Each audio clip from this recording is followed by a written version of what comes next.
pleasure. What a joy, really. It's a jubilational piece. Ravel and his Spanish ancestry writing a Spanish piece, not in Espagnolade as the French would call it, something vaguely with a Spanish flair, but really the rhythm, the flamenco, the obsessive repetitivity, and at the same time very elegant, perhaps not just folkloric or of course inspired.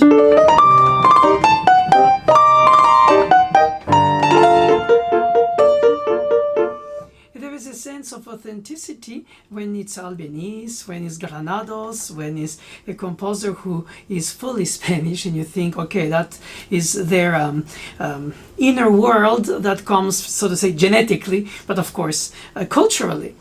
But with Ravel, it's really interesting. Alborada del Gracioso, I cannot say it better, I'm sorry for the Spanish speakers, is a piece of incredible rhythmicity, obsessive, because that is the dance and the type of driven uplifting. But in order to play it, it has to be also refined and very elegant in terms of the thinness of the sound. As if you have a pencil sharpener on the tip of the fingers to just be incisive. And scratch the fingers to obtain this kind of pizzicato or pluck guitar style sound that resonates, but it's at the same time very precisely articulated by the anticipation of the consonant. Pop, pop, pop, pop, pop. So the space between the notes matters a lot in the West. Of course, acoustics here is dry because it's a studio compared to a hall, but you don't want to go to... That would be too much.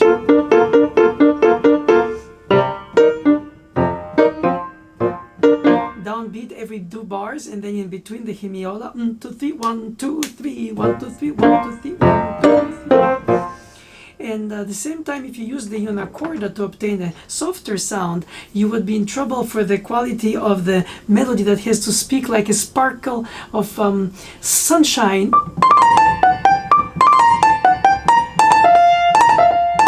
And all these decorative ornaments, which called normally a mordant.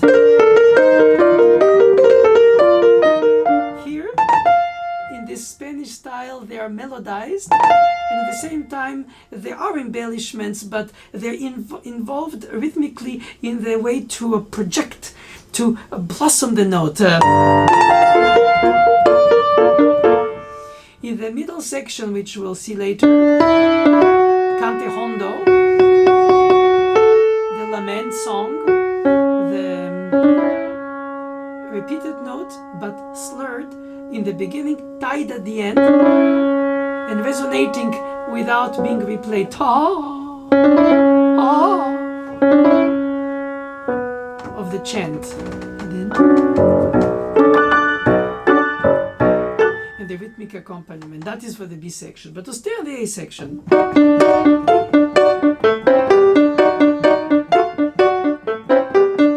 you want to imitate musically as he did, guitar or any plucked instrument that can be playing several strings at the same time, in this case dissonant. It gives that bite to the note. If it was, it would be too consonant, too less grit. So you have chromaticism between the thumb of the left hand and the right hand. And at the same time, the projected drops of octavization. And inside, the harmonization could be bitonal compared to, but in fact it's modified tonality. As if it was. Of course not. Minor. But no. So that modernity of the beginning of the 20th century, where Stravinsky excelled, having the major sevenths like unison octaves, but slightly not. But the dissonance no more as a suspended tension towards a consonant, but the dissonance is its own consonant. So my teacher used to say the dissonances of yesterday are the consonances of tomorrow, so the ear gets used to hearing this bite of dissonance, but not as a call for a consonance as a result or as a release.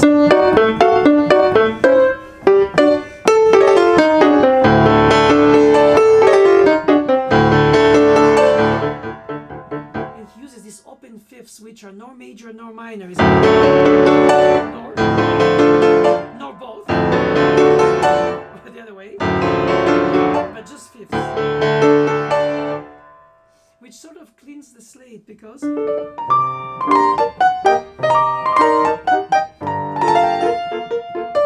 Conchita, or whoever is singing the aria of this zarzuela, it's funny, it's amazing, it's fascinating rather. How come in few notes or few bars you manage to hint an atmosphere, a storytelling, something that transports you, of course, in escapism, somewhere in an imaginary Spain, regardless if it's the real. Oh my God, this is amazing. And it's so exhilarating.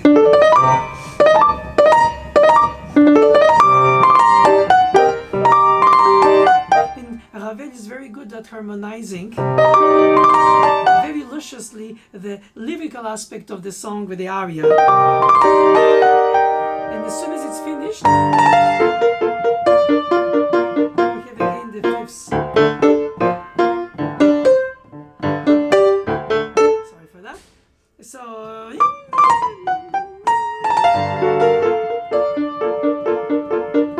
that's why the pedaling is so tricky. I would suggest to pedal after the beat in order to never get the residue of the former beat. So you don't have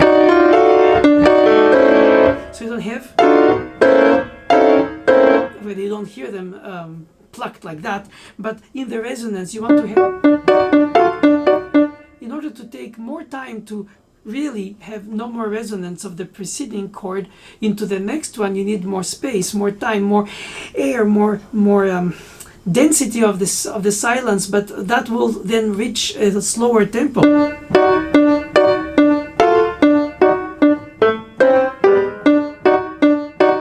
As soon as you combine it in a faster tempo,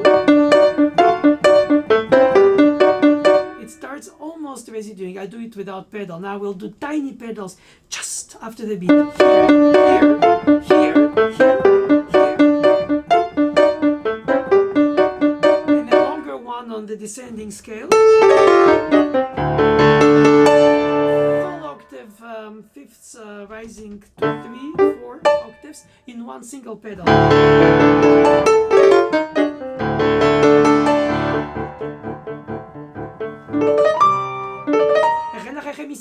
It is very fast 6 grace notes, of which 2 repeated. And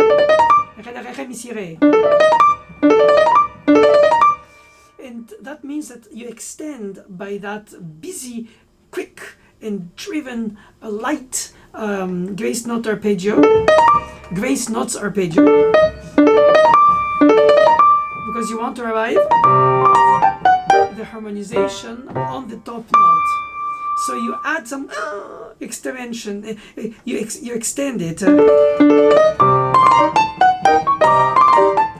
if you overextend it, you add a beat. If you add a beat, you kill the pulse, which is very specific to be with the 6/8 notes. 1, 2, 3, 2, 2, 3, 1, 2, 3, 3, 1, 2, 3, 2, 2, 3, 1, 2, 3, 1, 2, 3, 2, 3, 4, 5, 6, 1, 2, 3, 4, 5, 6. The hemiola. 1, 2, 3, 1, 2, 3, 2, 2, 3, 1, 2, 3, 2, 2, 3.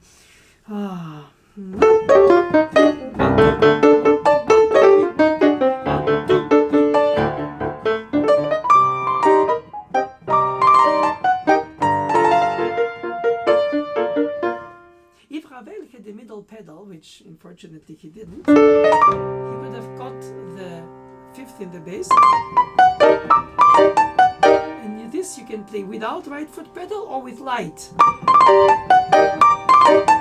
Same thing. So you have parcellar holding, and then you have this articulated rebouncing. But with the right foot pedal, inevitably to keep the bass fifth, you're obliged to hold a little bit more, but then you have to play with a lighter touch to be less abrasive. You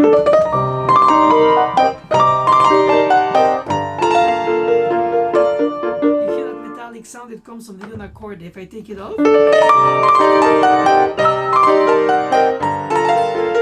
it's less thin of a sound, but it's heavier, louder. So I have to try to play softer without the unichord, with the right foot and without the middle pedal.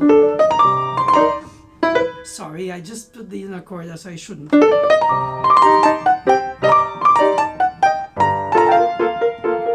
That was without unichord.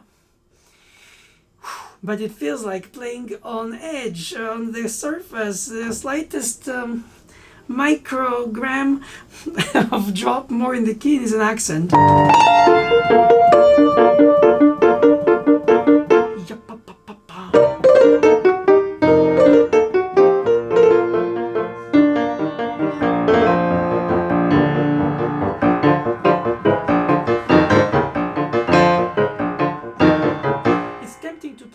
Because its rebounds is better and it's more rhythmic and it's more obsessive, rhythmically speaking.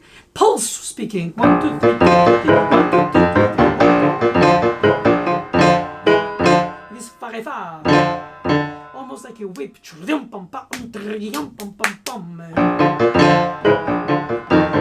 Except this piano. And that was unichord piano, which is cheating.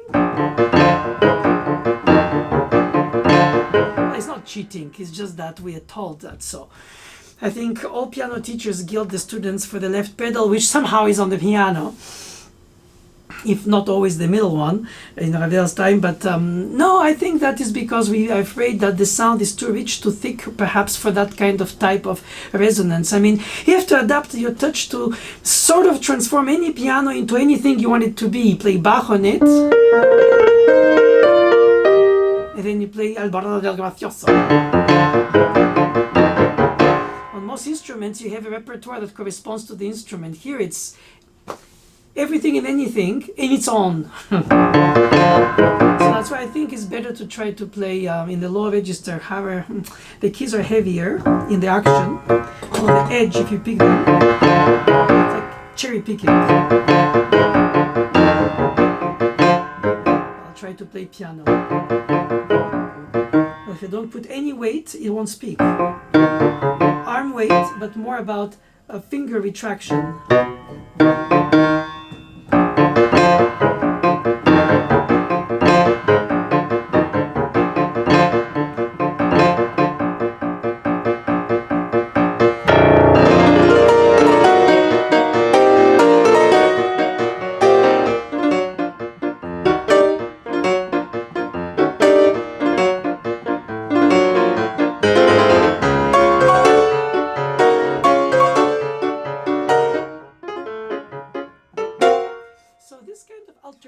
Of bursts, of rising bursts, and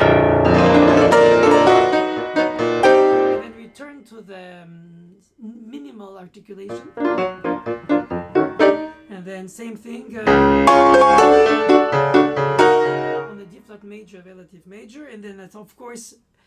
It's the point of the piece is to keep the rhythmicity going on. The pulse is almost definingly, obsessively continuous. But the dynamic ranges and the bursts of textural richness, for instance, it's a B flat major, bright, sunshiny chord with the G flat. The tear in the smile, it's the minor 6th in major 3rd. So it's not really, it's more so a little dissonant minor 2nd that taints the happiness with a tiny sadness.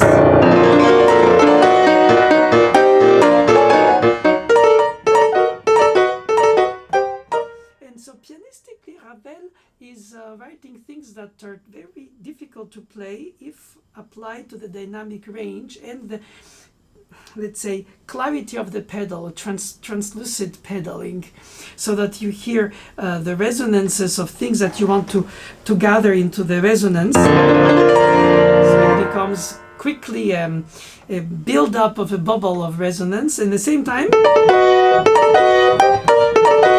hear very clearly la si la fa, or la si la sol if it's flat. Sometimes in acoustics that are resonant, you cannot do that. So ideally is to play finger pedal or therefore finger rests as well, to space between. Because if you play very loud the chord of the downbeat, that triplet is swollen by it. So if you delay it, then you add pace to the pulse, that's not right, or pulse to the pace. And the composer sometimes incorporates in that resonance the idea of the overwhelming resonance into the next softer chord, so that you hear this bright, and this in its resonance, and it sort of rises out of the ashes of the resonance of the preceding chord.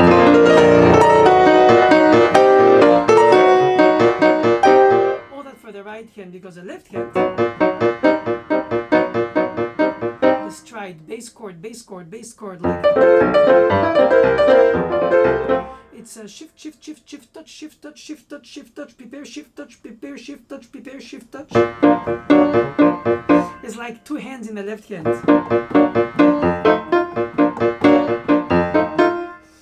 But by one hand. Because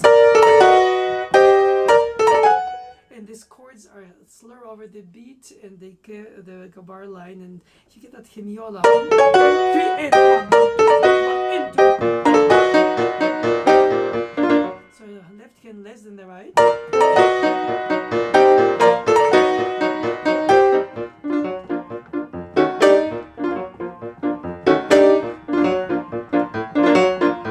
So the bursts of crescendo into super piano subito on the downbeat, yes but no, yes but no.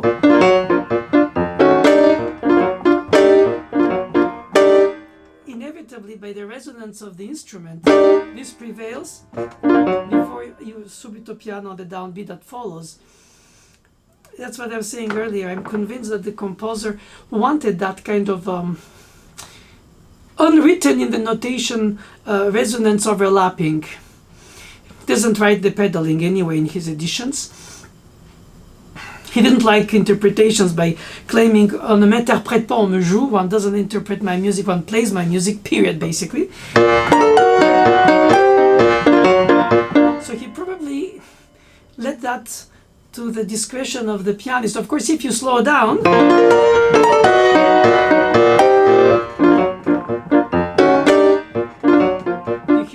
what's happening in the terms of succession of subito piano after crescendo forte, perhaps crescendo mezzo forte.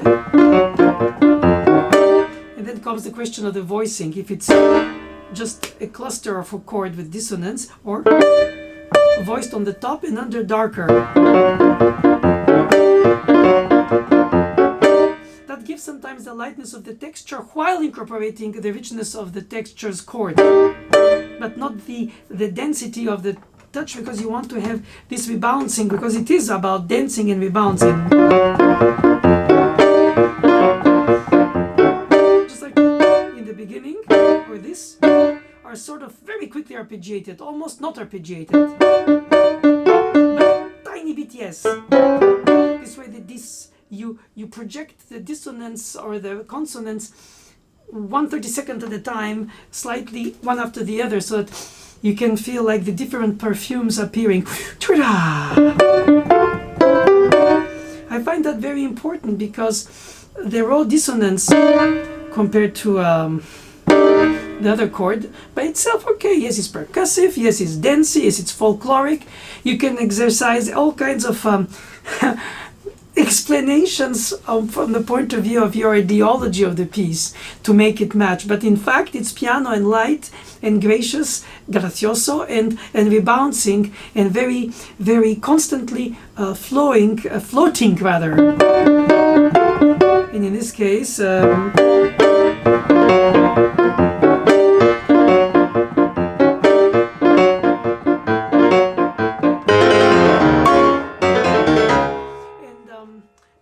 orchestration that inevitably comes to mind for any pianist who practices it, any teacher who teaches it.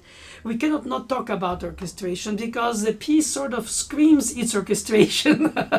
Not screams, but calls for, begs for, tells us, even if you're not an orchestrator by trade and you're just a pianist, or just you start hearing different, not only colors and dynamic levels, but also articulation, dry, wet, loud, soft. Timbres in the orchestral would be brass, woodwinds, strings, or pizzicato, or with bowing. So you obtain this kind of combinations of crunch and soft, of cold and warm, all kinds of analogies that you can translate in your imagination to obtain this kind of different length of sound, different volumes of sound, and layered voicing. I mean, it's easy to say, difficult to do, because in the process of playing you have to keep the pace. You cannot just stop, organize, and then splice. It's not about that. It's about the flow of events. So when you do,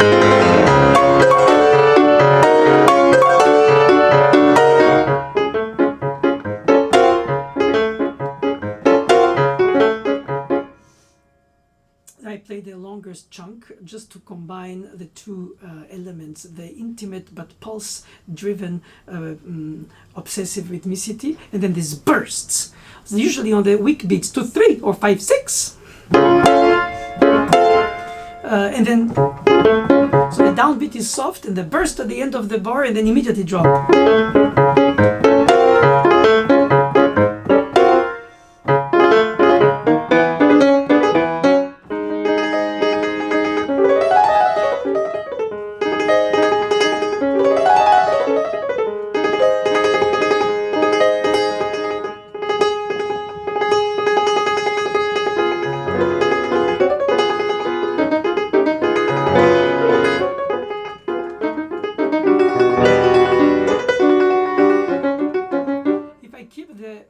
Proverbial repeated notes dynamically soft, I replay them at the edge of their rising. So I replay them before they're fully risen, but because the action sometimes doesn't go fast enough, meaning up in order to be replayed, it's sometimes much more practical to practice it and eventually sometimes perform it louder. Takes away all the charm of the flow of the weak, thin, but very precise repetitivity.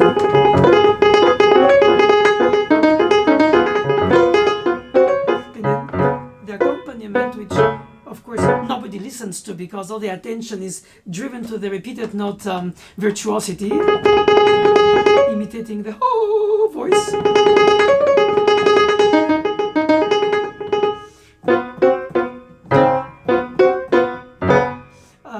The pizzicatos, the plucked guitar chords, quasi not arpeggiato, as I said in the beginning.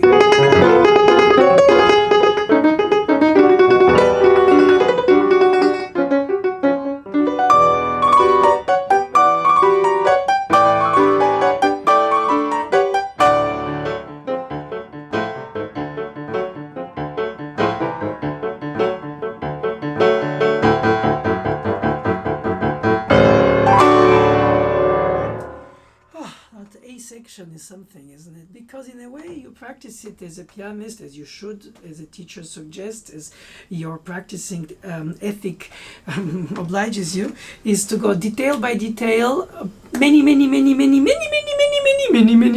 times.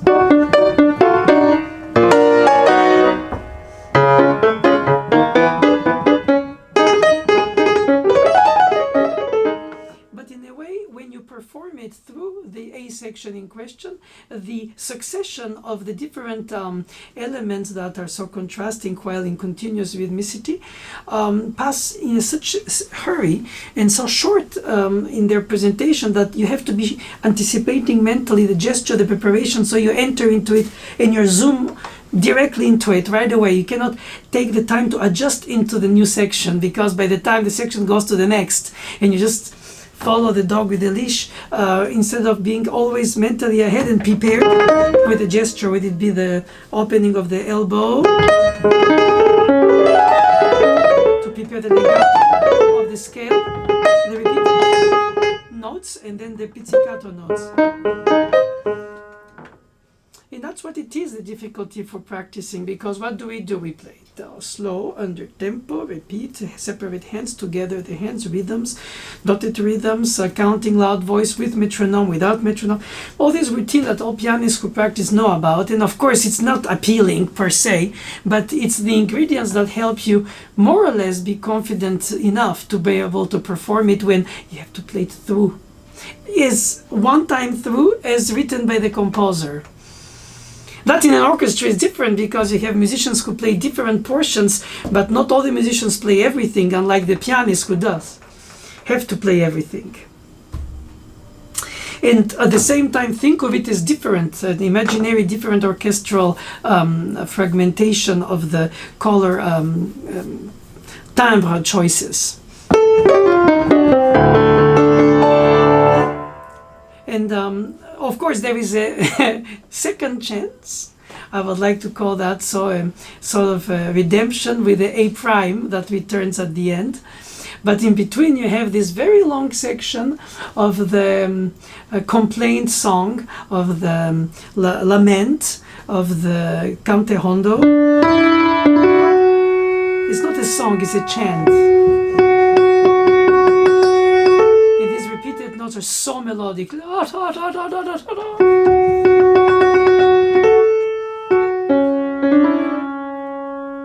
it's unaccompanied by rhythm, unaccompanied by harmonization. It's basically naked single voice.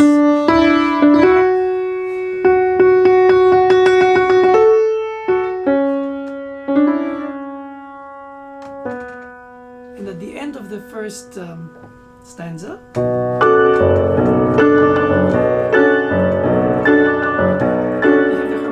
rhythmized and pulsed as a comment to the melody, but not at the same time as the song or chant or melody.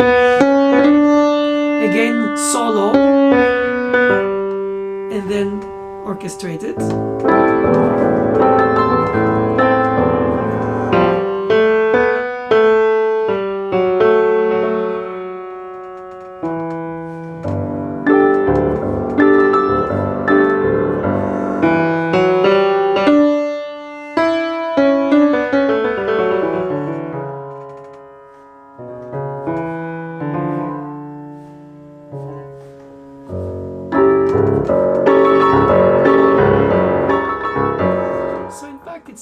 In relatively while for a lament song, bright D major,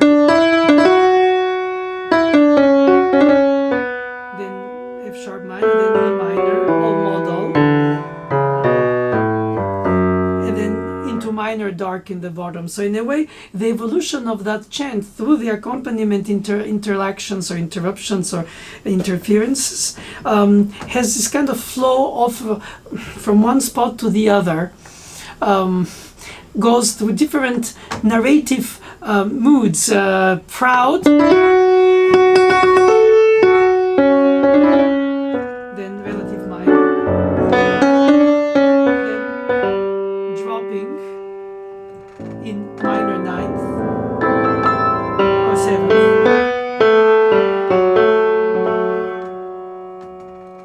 in G major with added six. Final rising to the first D, but this time decorated, and it's not supposed to be played rhythmized. Sort of untangle with augmented second melodically. and you go to the dominant of B minor. So the dark. And then Ravel interrupts that with an incredible rising of excitement to the top of the register and have this kind of incredible descent of chordal progressions, dominant sevens, which do not have to be dominant sevens for a tonic, but they're just colorized sevens.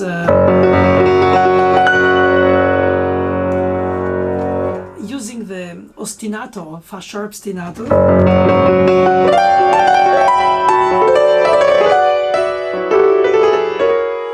And he uses rhythm. My tongue gets twisted.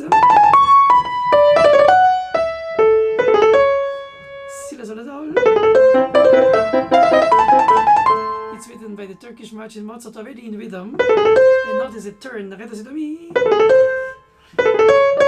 Well, probably he didn't mean of comparing it to Mozart, but it's a fact that we have to do the same articulation of lightness, where the repeated note has to be play, while the other one's just around turn. And so.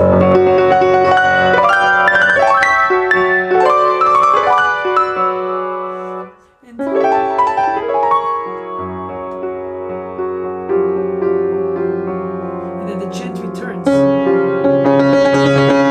This time dubbed in octaves. And this drum-like offbeat accentuated. Of course it's too loud, but it's exciting to be not loud. I mean, to be too loud. If it's soft, all it is here is very dry. Si fa si, si fa si fa si fa si. While the dissonant minor or diminished third, as I told you, it's true. It's easier to in order to present all the information of the soundscape that you present in this superimposed elements of syncopated held sounds, a melodic note, and rhythmic, dry pizzicato of sorts, or steps, or drums.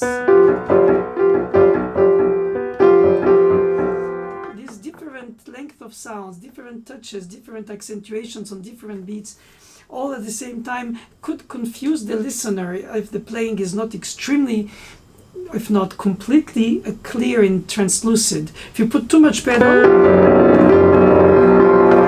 the acoustic sometimes is resonant. I mean, it reveals itself differently every time. It's one of those things where all the ingredients blend or stick out differently every time, because in a way it reveals itself differently every time in tiny ways. Subtle, but at the same time wishful.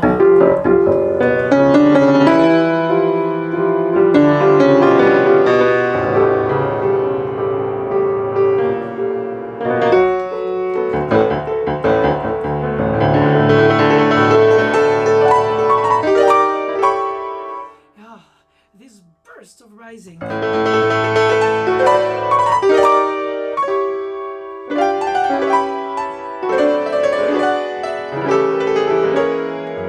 This grapes of juicy chords that are so sensual, so sunshiny, so driven by the desire to erupt.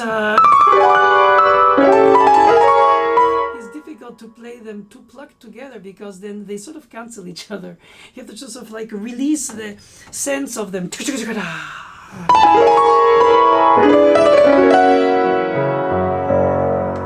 The piano is a harp, a guitar, an organ, a piano, a pizzicato, a string instrument, a voice, a song, and all of that.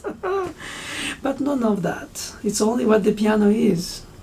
It can be many things by, I guess, suggestive voicing or suggestive shadow light projection of sound dynamics or shortness of sounds.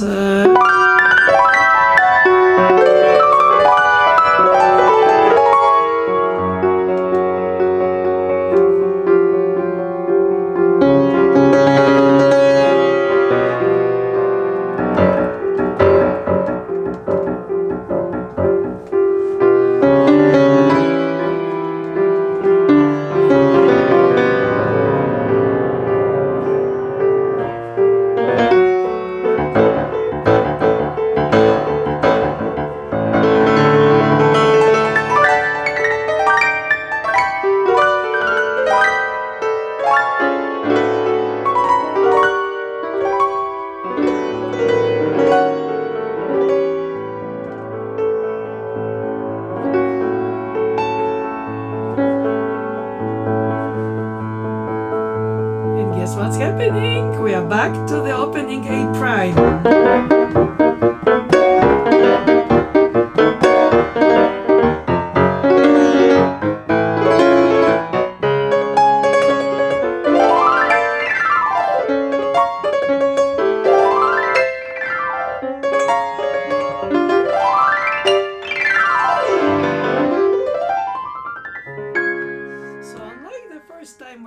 The G sharp ostinato, quick repeated notes. The second time is on C sharp. But the first time we had the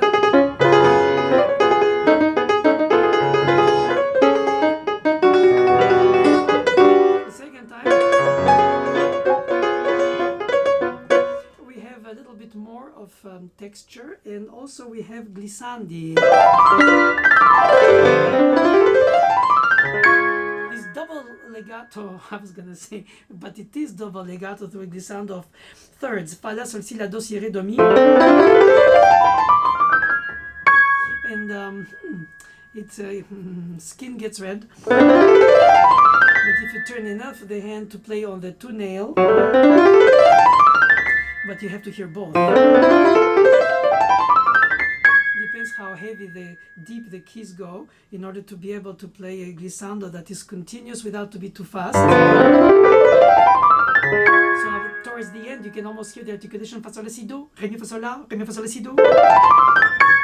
And if you do it too slow at the beginning, you get stuck. You have to have a momentum. And then taste for the slow down just before to land. But keep the imprint of the thirds.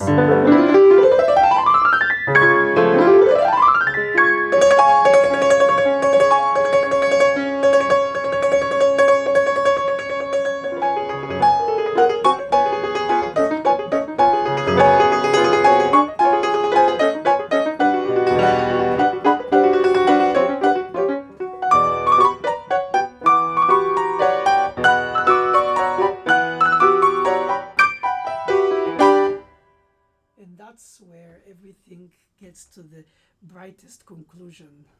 You thought, okay, I played an A section, danced, driven, risen, dropping, but rebalancing, exciting, with repeated notes, with glissandi, with ornaments that are like turns or mordents. In other words, incredibly enticing. There's no other word. I mean, it's obvious. I don't have to say it. The music itself is.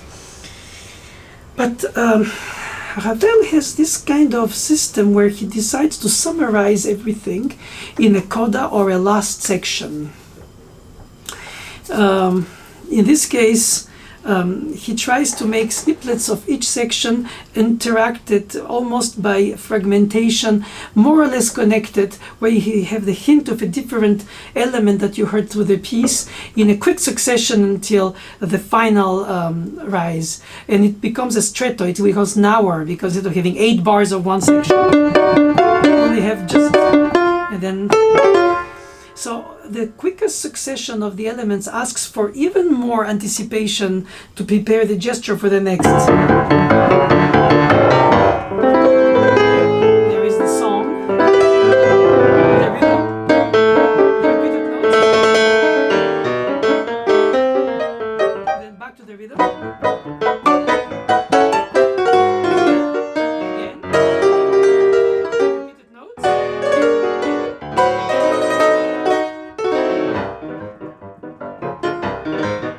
Obsessive rhythmicity pumping.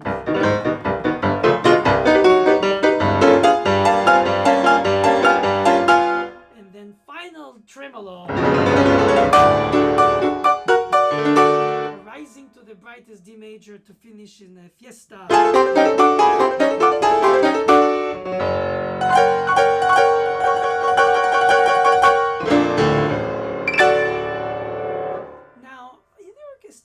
Which Ravel realized himself of his piano piece. He doesn't go for the same effects of sound bite, touch, articulation, imitation, evocation of different instruments that the piano can do through its articulation, as I spoke earlier, as you heard about the pluck, the pizzicato, the legato, the song, the lament, the glissandi, the repeated notes, the double thirds glissandi. In orchestration, for instance, at the very end, on the piano score, our only vector for pianists to what his intent was, it's very dry and short. It finishes on an upbeat, like scream, Allah, or ole, or something. And in the orchestration, he holds it. Of course, the orchestra doesn't have decay, because they hold the wind, the straw, the bow, everything. Whoa! So you feel like it's exponential expansion of this bright D major rising chord. Well, with a major ninth, which adds to that brightness and not just the resonance of the bottom fifth in the lower register of the piano just overwhelms with harmonics the resonances of our brains. Woo! We hear like, and unlike the piano that finishes dry staccato up, the orchestra holds it. So you wonder, I don't, because I think that in a way he thought, probably, and I'm convinced now, that he wrote two different pieces when he orchestrated it. He didn't try to imitate the piano of the orchestra. And I think, of course, you gain the incredible richness of timbre colors with the orchestra, and the piano remains black and white as a photography, if you want to take in such analogy. But regardless, what we call it, colors, atmospheres, moods, we can define it as we want. Tastes, all the senses are alert and excited because the piece is arousing for the repetitivity of this rhythm, as well as for the juicy chordal progressions and projections and progressions, both. My tongue twists a lot in the excitement of sharing with you this piece, which is paradoxically not easy to play, but extremely easy to listen. I like that, because when I listen to recordings, I go, oh, I just enjoy the rhythm and everything is in place. Just like a conductor demanding from the musician everything they're supposed to do. But you are the musicians. You are the pizza, and you are the chord, and you are the repeated notes, and you are the glissandi, and you are all these things in succession, in quick succession. And of course also the lyrical middle section. Noble but lament.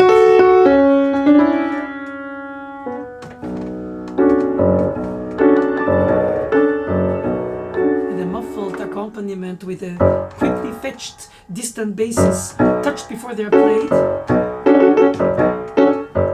So they give a sense of drive but completely whispered. The eloquent song in it.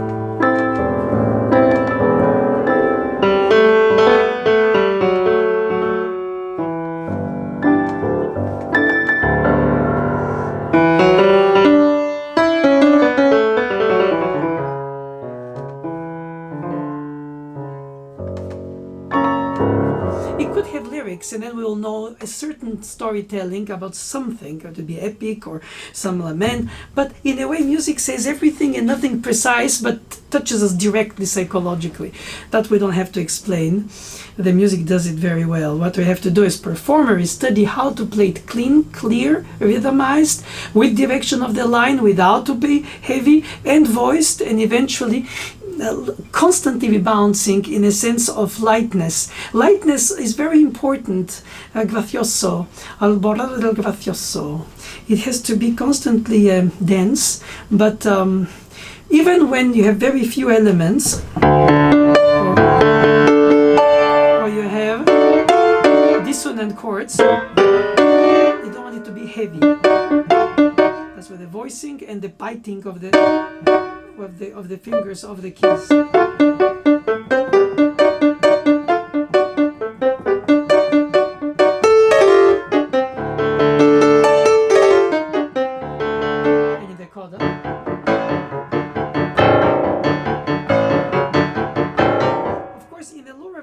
it's hard to be as dry and short.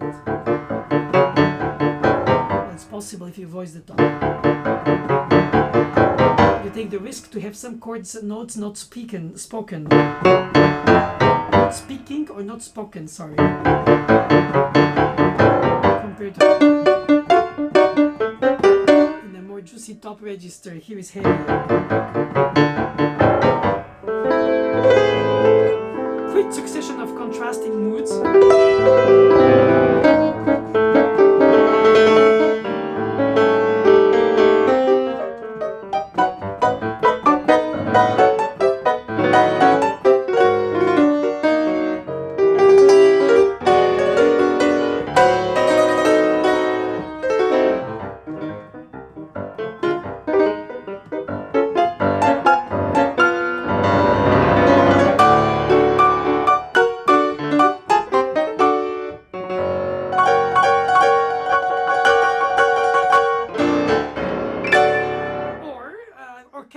Transcribed on the piano from the piece which is orchestrated from the piano.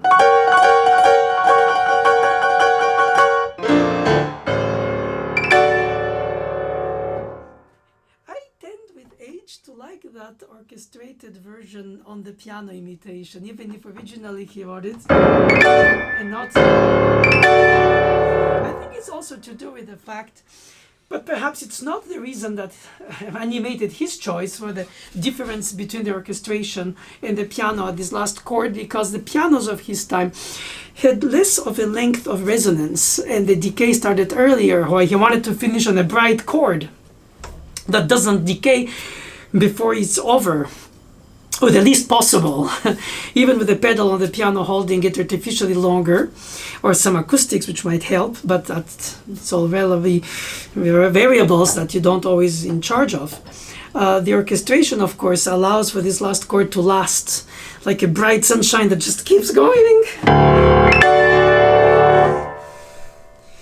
Sometimes it's attempting, I was attempting to since you have the orchestration in the ear because you heard it and you love it and you go like, wow, if I could do all these things on the piano.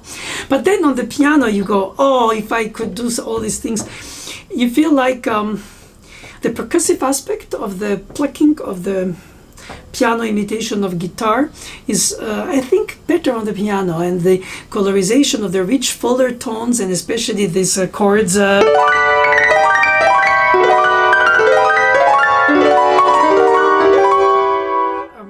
With the orchestration, more full, more sensual, more. Oh, it's just amazing. There's no words to describe. Of course, it's what it is itself. But the fact is that sometimes I reach a point where I try to think that the piano version of it is a transcription of the orchestration that was made of it, sort of like full circle. Perhaps it's good to not think too much the orchestration while you play, because you attempt some risky things that the piano couldn't do, or you couldn't do on the piano. How fast you can repeat it. Not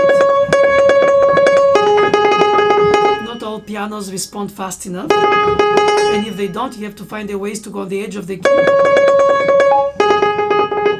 And this is trumpet with tonguing. So of course the technique of the tonguing trumpeter compared to the technique of the finger shifting fast repeating pianist depend of the technique of the musician, of course. Of course the instrument helps. But truth be told, I think that the details, as important, as juicy, as special, as characteristic, as unique as they are, because every note is chosen, la note choisie. There is something to do with the fact that music is made to be played once through. You practice it like I do by sections to demonstrate, as well as to define it, or to bring out the different elements that you listen to when it goes through one single time through. So as an exercise listener, you can hear more or less things that appear to you, either because the performer brings them, either because it's not too much covered by the pedal. Sometimes it's intentional, sometimes it's just to cover up in case. But the orchestra also can have cracks. A horn doesn't speak, a trumpeter perhaps might not have the first note, the other crack. Okay, that's always the case with the distance expectation that everything will go perfect. But what matters the most is not to be under the dictatorship of the wrong note, though unfortunately with the competition it is to be able to focus so much on a technique that allows you to be reliable enough to project your direction of the line. If you don't have a narrative storytelling where it goes, even if you do incredibly well each detail separately, it's not like spare parts put together make a car. You just have a spare part changed here and there, but the car was built before you buy it. You don't buy it by parts. And I find a bit of that same thing with the practicing. We so much get into the details pianistically in order to manage to play the expected difficulty, and then align them in the succession as the composer wrote them, and then find the way to still play them each individually as well, but in the connection of the elements as they unveil. It's the micro. I mean, this is something all pianists know. And unfortunately, we are dependable a lot on our agility of fingers, as well as of the capacity of the piano to respond to what we ask from it and how we ask it from it technically. Ultimately, the Alborada del Gracioso is a piece that I think transcends the folkloric aspect of its inspiration. It becomes something more than just a folkloric piece that imitates a Spanish flair.